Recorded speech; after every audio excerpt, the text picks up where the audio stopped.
Hello, students. I am again back with part 3 of chapter number 1, the Harappan civilization. Students, I hope you all have seen part 1, part 2 of this chapter. If not, do watch it. बेटा part 2 में हम लोग यहाँ तक पढ़ चुके हैं. Part 3 हम लोग स्टार्ट करेंगे आर्ट एंड क्राफ्ट से. तो बेटा आज आप लोग क्लास 9th में हो. क्लास 8th तक आपके आर्ट और क्राफ्ट के लेक्चर लगते आए होंगे स्कूल में. आप जिस क्लास में रहे होंगे उसके अकॉर्डिंग आपको आर्ट और क्राफ्ट स्कूल में सिखाया होगा, है ना. कई बार आपको ऑरिगेमी सिखाया होगा, है ना. बास्केट बनाना सिखाया होगा, क्विलिंग सिखाई होगी, या डॉल्स बनाने सिखाए होंगे, बोर्ड डेकोरेशन के लिए फ्लावर स्लीव्स बनाना सिखाए होंगे. तो वैसे जो हड़प्पन्स थे उन्हें भी डेकोरेशन का बहुत शौक था. उन्होंने बहुत सारी फिगरेंस बना रखी थी. ठीक है, तो आर्ट एंड क्राफ्ट में तो हमारे हड़प्पन्स को मास्टरी हासिल थी. जितना भी वर्क हड़प्पन्स आर्ट में हुआ है, भले ही वो मिट्टी की मूर्तियाँ हों, टेराकोटा की मूर्तियाँ हों, मिट्टी काली वाली मिट्टी जो हमारी होती है उससे बनाई हुई मूर्ति, टेराकोटा बोले तो चीनी मिट्टी से बनाई हुई मूर्ति, पत्थरों से मूर्तियाँ बनाई हैं इन्होंने. ब्रोंज स्कल्पचर ब्रोंज एक एलॉय है ना, तो ब्रोंज के स्कल्पचर बनाए हैं. फिर इन्हें सील्स बनाना आता था, बीड्स बनाना आता था, और ये सब वो बना पा रहे थे. इट मीन्स उनके पास स्किल्ड क्राफ्टमैनशिप थी. फिर हमें एक वोवन कॉटन भी डिस्कवर हुआ है, मतलब एक कपड़ा डिस्कवर हुआ है. जब आप धागों को हॉरिजॉन्टली वर्टिकली प्लेस कर देते हो तो क्या बन जाता है, कपड़ा. मतलब इन्हें कपड़ा बनाना आता था. कॉटन क्लॉथ हमें वहाँ पर मिला है. फिर बहुत सारे जो ऑब्जेक्ट्स मिले हैं उनके ऊपर टेक्सटाइल इंप्रेशंस मिले हैं. Textile impressions were found on several objects. इससे ये पता चलता है कि वीविंग इम्पॉर्टेंट क्राफ्ट रहा होगा. बेटा धागे से कपड़ा बनाना इन लोगों को आता था और ये एक इम्पॉर्टेंट क्राफ्ट हुआ करता था. फिर बेटा जो हमारे हड़प्पन्स थे उन्हें बोर्ड बनाना आता था, सील बनाना आता था, टेराकोटा के आइटम बना लेते थे. सब्जेक्ट जो ये पोर्ट्रेट करते थे ना, भले सील के ऊपर या टेराकोटा के फिगर जो बनाते थे बेटा, या तो वो ह्यूमन बीइंग होते थे, एनिमल होते थे, या बर्ड होते थे. देखो आज भी जितने भी टॉयज़ बनते हैं कहीं ना कहीं वो रियल लाइफ में एग्जिस्ट करते हैं. आज आप बच्चों के खिलौनों को देखोगे तो डॉक्टर का सेट मिलेगा, मतलब डॉक्टर होते हैं. फिर आप खिलौनों में देखोगे कि एरोप्लेन मिल रहा है, एरोप्लेन रियल लाइफ में एग्जिस्ट कर रहा है. रोबोट खिलौने में मिल रहे हैं, मतलब एक्चुअल लाइफ में भी रोबोट एग्जिस्ट कर रहे हैं. तो ह्यूमन फिगरेंस बनाए जाते थे जो बहुत सारे ऑर्नामेंट पहनते थे, ज्वेलरी पहनते थे. एक एलॉबरेट हेड गियर उनके सरों पे होता था. ठीक है. अच्छा, इन एनिमेट ऑब्जेक्ट की बात करें कि भाई ये तो सारे एनिमेट थे जिनमें जान थी. निर्जीव चीज़ों, इन एनिमेट मतलब निर्जीव चीज़ों में, तो निर्जीव चीज़ों में हमने जो सबसे फैक्सीनेटिंग चीज़ देखी वो मॉडल ऑफ बुलक कार्ट्स और प्लो देखा, बैलगाड़ी और हल. इस टाइम में जो गोल्ड स्मिथ जो सुनार हुआ करते थे ना बेटा, वो ज्वेलरी बनाते थे सोने की, चांदी की. सिल्वर बोले तो चांदी, गोल्ड बोले तो सोना. सिल्वर चांदी होता है. तो इस टाइम में जो गोल्ड स्मिथ होते थे वो सोने की, चांदी की, सोने की और प्रीशियस स्टोन्स के साथ ये ज्वेलरी बना देते थे. ठीक है, प्रीशियस स्टोन की ज्वेलरी नहीं बन सकती, गोल्ड और सिल्वर के ऊपर प्रीशियस स्टोन का काम हो सकता है. हड़प्पन्स को बीट बनाना भी आता था, मतलब मोती बना लेते थे. हड़प्पन्स ने अपनी ही अलग टाइप की पॉटरी बना रखी थी, मतलब मटकों के अलग अलग प्रकार थे इनके पास अवेलेबल. सुंदर सुंदर सुंदर सुंदर मटके बना रखे थे, है ना, जो ग्लॉसी थे, शाइनी थे. अच्छा, मटकों के अलावा भी चीनी मिट्टी का या मिट्टी के बहुत सारे बर्तन बनते थे. आज हम यूज़ नहीं करते, बात अलग है बेटा, पर पहले कढ़ाई, वो जो तवा जिसके ऊपर हम रोटी सेकते हैं, पानी पीने का गिलास, सब मिट्टी से बने होते थे. ठीक है. और पॉटर्स व्हील का आइडिया इनको था, तो पॉटर व्हील्स के ऊपर ये सारी चीज़ें बनाते होंगे. पॉटर व्हील आपने देखा होगा ना, इस तरीके का होता है. यहाँ पे ऐसे गीली गीली मिट्टी रख के ऐसे सुंदर सुंदर सुंदर सुंदर बनाते हैं, फिर उसको फिर से दबा देते हैं, फिर वो सुंदर सा बन जाता है. लगता है ईजी है पर वो बहुत मुश्किल है. इन लोगों ने बेटा पॉट्स को डेकोरेट करना सीख लिया था, है ना. जो पॉटर व्हील था उसके ऊपर ये मिट्टी के बर्तन बनाते थे. Earthen vessel and pottery crafted on potter's wheel were decorated with black geometric patterns. मटका बनाते थे पॉटर व्हील के ऊपर, फिर उस मटके को प्रॉपर्ली डेकोरेट कर देते थे. बड़े बड़े जार मिले हैं जिनके नैरो नेक है. देखो एक तो मटका ऐसे होता है, आप लोगों ने देखा होगा इस तरीके का, पर एक आपने ऐसा भी देखा होगा जिसका नैरो नेक होता है, जिसमें हमारी मम्मियाँ लोग अचार वगैरह रखती थी. फिर इन्होंने रेड पॉट बनाया, लाल कलर का पॉट बनाया, उसके ऊपर ब्लैक से डेकोरेशन किया है. ये इनके आर्टिस्टिक स्किल को दिखाता है.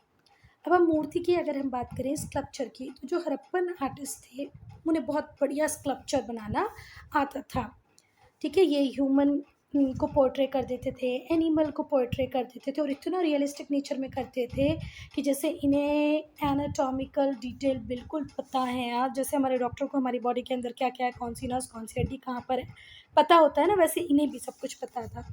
जो स्टेच्यूज़ इन्होंने बनाए हैं, अब स्टेचू की बात करें उसके पहले देखो अर्थनवेयर कैसे बनते थे, ऐसे पॉट बनते थे, ऐसे भी बनते थे, ऐसे ऐसे बहुत सारे डिज़ाइन का इनको बनाने आता था, मटका अर्थनवेयर। तो इन्होंने मूर्तियाँ पत्थरों से भी बनाई हैं, ब्रोंज से बनाई हैं, टेराकोटा से बनाई हैं, पर बेटा स्टोन से बनी मूर्तियाँ हमें ज़्यादा नंबर में मिली हैं।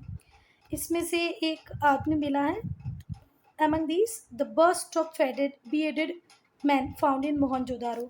मोहनजोदड़ो में एक व्यक्ति मिला है जिसका अपर बॉडी बस मिली हुई है। ठीक है, अगर आपको उसके रिगार्ड में डिटेल में पढ़ना है तो सोर्स पढ़ लें इस चैप्टर का। फिर टेराकोटा के फिगरिन्स हमें मिले हैं बहुत सारे नंबर में। कहाँ पर, हड़प्पन सेटलमेंट, चीनी मिट्टी की बनी हुई मूर्तियाँ। जो एक मोस्ट इम्पॉर्टेंट चीनी मिट्टी से बनी मूर्ति है उसमें ये है हमारी मदर गॉडेस। जो कितना रिफाइंड वे में बनाया गया है, देख रहे हो आप, कितनी बढ़िया, गजब। इन्हें मदर गॉडेस कहते थे, इन्हें डाइटी की तरह पूजते थे उस टाइम में, ऐसे लगता है। बिसाइड्स देयर वर फ्यू फिगरिन्स, इसके अलावा भी फिगरिन्स मिली हैं, जैसे बियर्डेड मेल्स की मिली हैं जिसके कोइल्ड हेयर हैं, स्टैंडिंग रिजिडली अपराइट, जो बिल्कुल सीधा खड़ा हुआ है। तो ऐसे मान सकते हैं कि ये जो मेल फिगरिन्स हैं ये हो सकता है डाइटी हों, भगवान की मूर्तियाँ हों।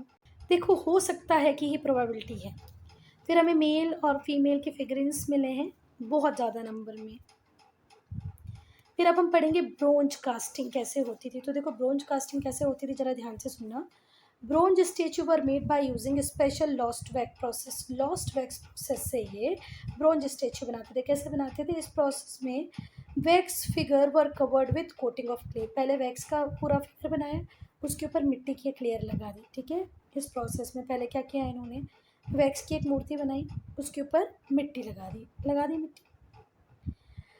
उसके बाद क्या किया, ध्यान से सुनना,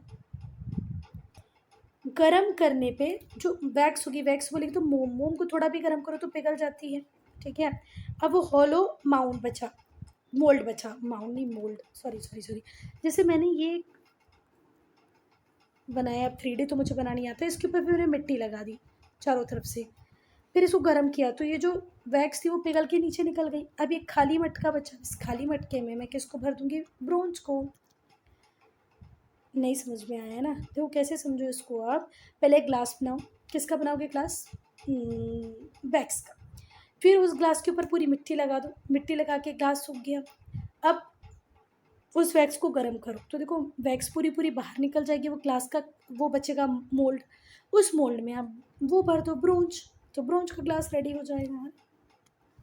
पर हॉलो नहीं होगा, पूरा भरा हुआ होगा। चलो समझ गए हो तो अच्छी बात है, नहीं तो फिर भगवान ही मालिक है।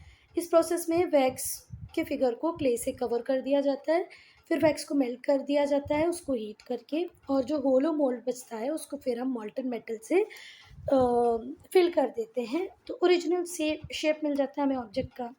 जो ब्रोंज स्टेच्यू मिला है हमें डांसिंग गर्ल का, इसको भी आप सोर्स में पढ़ेंगे, फाउंड एट मोहनजोदड़ो। कहाँ मिला, मोहनजोदड़ो में मिला। ये भी एक बहुत बढ़िया मास्टरपीस है। डांसिंग गर्ल के अलावा बहुत सारी ब्रोंज फिगर्स मिले एनिमल के, बफेलो के, रैम्स के। ठीक है, मॉडल ऑफ कार्ट मिला है ना, ज़मीन के अंदर से। फिर ड्रेस की बात करें तो इंडस वैली के जो मेन थे वो धोती पहना करते थे। ठीक है, as it depicted on the portrait from Harappa. ये पता चल गया हम लोग को कि वो लोग क्या पहनते थे, धोती पहनते थे, शॉल ओढ़ते थे अपर गारमेंट की तरह। एक फेमस फिगर मिला है प्रीस्ट का मोहनजोदड़ो में, जैसे हम कहते हैं ना उनकी आंखें आधी खुली हुई है, योगिक पोस्चर में बैठे हैं, उनकी दाढ़ी में ऐसे ऐसे ऐसे फाइन लाइंस हैं जैसे किसी ने प्रॉपर शेप दिया हो। इन्होंने एक शॉल ओढ़ा है, अरे भाई जाओ इधर, शॉल ओढ़ा है, उस शॉल में ऐसे फ्लावर्स बने हुए हैं, देखा था ना पीछे। तो शॉल को अपर गारमेंट की तरह यूज़ करते थे, धोती को लोअर गारमेंट की तरह यूज़ करते थे।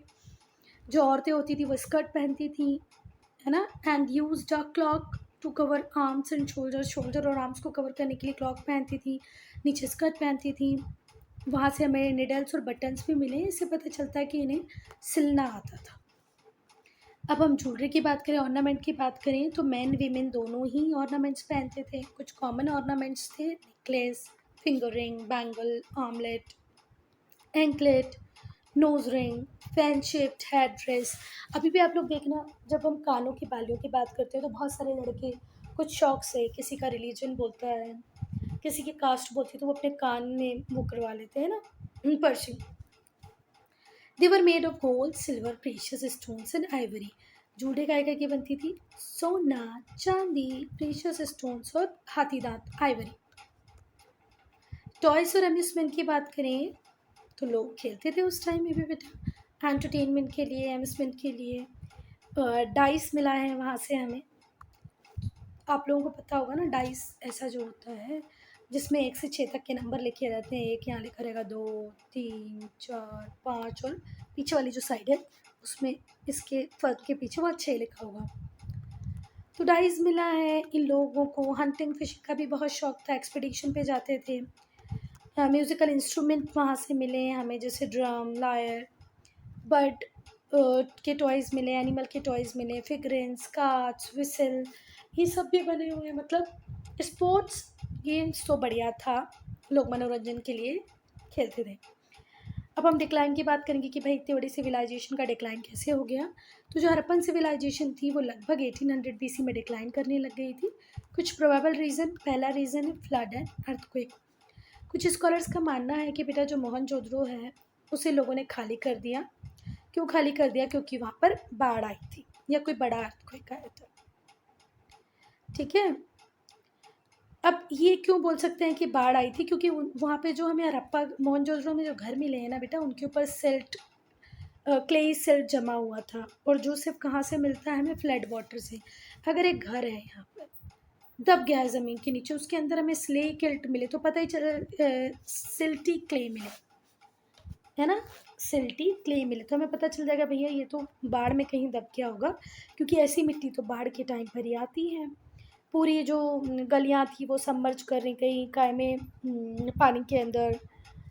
जो लोग थे मोहनजोदड़ो के, उन्होंने फिर से कहीं और जाके घर वर बनाए होंगे, या हो सकता है उन्हीं डैबी के ऊपर, जैसे सपोज करो ये घर थे, ये घर सारे दब गए बाढ़ में, ठीक है, दब गए। अब हमने इन्हीं के ऊपर फिर से घर बना लिए, एक्सकवेशन हुए तो हमें पता चला ये तो एक लेयर थी इसके नीचे भी हाउसेस बने हुए थे।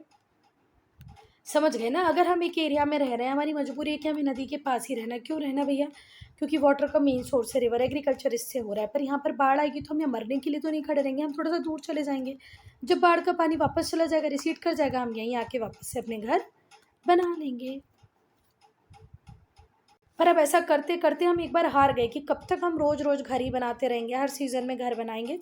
तो एक बार ऐसा टाइम आया when the impoverished Harappans and Mohenjodaro इस बात के लिए बिल्कुल अग्री नहीं हुए कि भैया यहीं वापस घर बनाओ, फिर हर साल घर बनाओ, फिर घर बनाओ, बहुत सारा लॉस होता है। तो इन लोगों ने इन सेटलमेंट्स को छोड़कर कहीं और सेटल होने वो चले गए।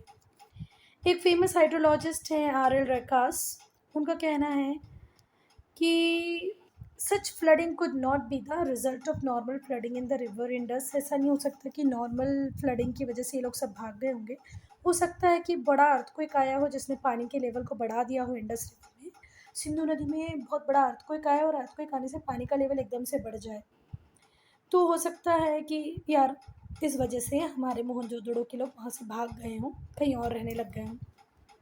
This uplift of the plain of the Indus block the passage of the river to the sea, और जो राइजिंग वाटर लेवल था वो पूरी सिटी में फैल गया, मतलब मोहनजोदड़ो तक पानी आ गया।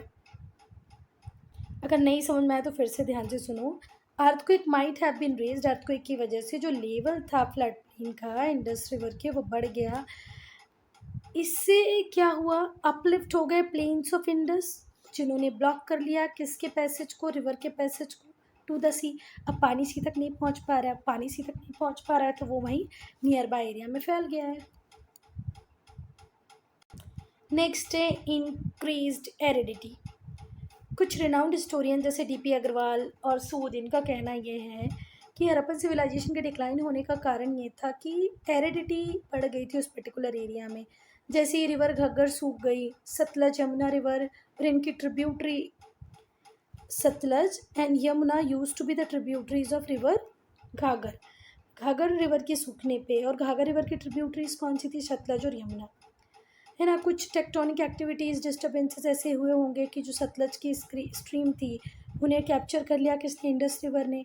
यमुना शिफ्ट कर गई ईस्ट की तरफ और उसने गंगेज को ज्वाइन कर लिया। ये जो चेंज था कि भैया घाघर जब वाटरलेस हुई तो इसी इकोलॉजिकल डिस्टर्बेंसेस की वजह से वहाँ पर एरिडिटी बढ़ गई, है ना। ये जो ड्रेनेज पैटर्न में शिफ्ट हुआ उसकी वजह से, और ये एक कारण बनी हड़प्पन के डिक्लाइन का। फिर से ध्यान से सुनो। कुछ रिनाउंड हिस्टोरियन जैसे डीपी अग्रवाल और सूद का मानना है कि जो हड़प्पन सिविलाइजेशन थी वो इस वजह से डिक्लाइन कर गई क्योंकि यहाँ एरिडिटी बढ़ गई इस पर्टिकुलर एरिया में। क्यों बढ़ गई? क्योंकि जो रिवर घाघर थी वो सूख गई। सतलज यमुना जो ट्रिब्यूटरी हुआ करती थी कभी रिवर घग्गर की, घाघर की, कुछ टेक्टोनिक एक्टिविटीज या डिस्टर्बेंसेस की वजह से जो सतलज की स्ट्रीम थी वो इंडस रिवर में मिल गई, यमुना ईस्टवर्ड शिफ्ट करके गंगा में मिल गई, और इस वजह से घाघर सूख गई और लोग वहाँ से प्रस्थान कर गए। Deforestation. Indus valley civilisation bronze age culture थी, तो यहाँ पर हमें एनर्माउस क्वांटिटी में वुड चाहिए। अगर आपको ब्रोंज को प्रोड्यूस करना है तो वुड की क्वांटिटी ज़्यादा मिलनी चाहिए। वुड ज्वेलरी प्रोड्यूस कर रहे हो, कोई वेपन बना रहे हो, कोई टूल बना रहे हो, तो भी आपको वुड की रिक्वायरमेंट लगेगी क्योंकि लकड़ी जलेगी तभी तो मेटल पिघलेगा और उसको हम डिज़ायर्ड शेप दे पाएंगे। फिर आपको ईंट को पकाना है तो भी आपको लकड़ी चाहिए, मटके को पकाना है तो भी आपको लकड़ियाँ चाहिए। तो ऐसा हो सकता है कि इस इतने मैसिव लेवल पे इन लोगों ने डिफॉरेस्टेशन किया हो, भले ही वो नाव बनाने के लिए किया हो, फर्नीचर बनाने के लिए किया हो, मटके पकाने के लिए किया हो, या ईंट बनाने के लिए, कि इस डिफॉरेस्टेशन की वजह से क्लाइमेट चेंज हुआ और इन लोगों को यहाँ से जाना पड़ा। अब हम बात करेंगे अटैक की। कुछ हिस्टोरियंस का मानना है, जैसे मॉर्टाइमर व्हीलर का मानना है कि आर्यंस जो थे उन्होंने इंडस वैली सिविलाइजेशन को डिस्ट्रॉय किया है। ठीक है बात। मॉर्टाइमर के अकॉर्डिंग जो लास्ट फेज था मोहनजोदड़ो का, जिसमें आदमी थे, औरत थे, बच्चे थे, उन्हें मैसेकर मैसिव लेवल पे मारा गया होगा, एक साथ में उनका मर्डर हो गया होगा। मैसेकर करना मतलब एक साथ में बहुत सारे लोगों को मार देना। एक स्ट्रीट मिली है, घर मिला है जहाँ पर 13 मेल फीमेल बच्चे के स्केलेटन मिले हुए हैं एक ही रूम में। तो हो सकता है आर्यंस आए हों और उन्होंने लोगों को मारना स्टार्ट कर दिया। हेरिटेज की बात हम करेंगे तो डिक्लाइन तो हो गया फिज़िकल एस्पेक्ट्स का हड़प्पन सिविलाइजेशन के, पर टोटल डिसअपेरेंस तो नहीं हो पाए इसके ट्रेड्स। इस सिविलाइजेशन के बहुत सारे जो फीचर्स थे उस सिविलाइजेशन के वो आज तक हमें देखने को मिलते हैं। जैसे कि आज भी हम बेग पॉटरी का यूज़ करते हैं, ब्रिक का यूज़ करते हैं, बीड बना रहे हैं, ज्वेलरी बना रहे हैं। टिल डेट हम उस परंपरा को आगे लेके आए हैं। लेटर सिविलाइजेशन में भी हमें देखने को मिली और आज तक चलती आ रही हैं। एक और रिमार्केबल अचीवमेंट था हमारे हड़प्पन्स का कि इन लोगों ने कॉटन के कल्टीवेशन को करना जान लिया था। ठीक है, which was adopted by Egyptian after several century. पहले हमने कॉटन, हमारे इंडस के लोगों ने कॉटन को प्रोड्यूस किया, फिर इजिप्शियन लोगों ने इसको यूज़ करना चालू किया। और सोचो बेटा, कॉटन नहीं होता तो हमारा क्या होता, बैडली नीडेड, गर्मियों में तो स्पेशली, क्योंकि कॉटन क्लॉथ कितने कंफर्टेबल होते हैं। तो इसके लिए हमें उन्हें थैंक यू बोलना चाहिए। अगर रिलीजन की बात करें तो ये पशुपति शिव की मूर्ति को पूजा करते थे, आज तक हम करते हैं। मदर गॉडेस की पूजा हम करते हैं। पेड़ों को पूजनीय हम मानते हैं, जानवरों को, सरपेंट्स को, सांप की पूजा हम कर रहे हैं, है ना। रिलीजियस सिंबल एक्सेट्रा जो हड़प्पन के टाइम पे थे आज तक प्रेवलेंट कर रहे हैं, आज तक के डेट में है। So student, I'm ending this video here. Only if you have any doubt, any problem, to write in comment section.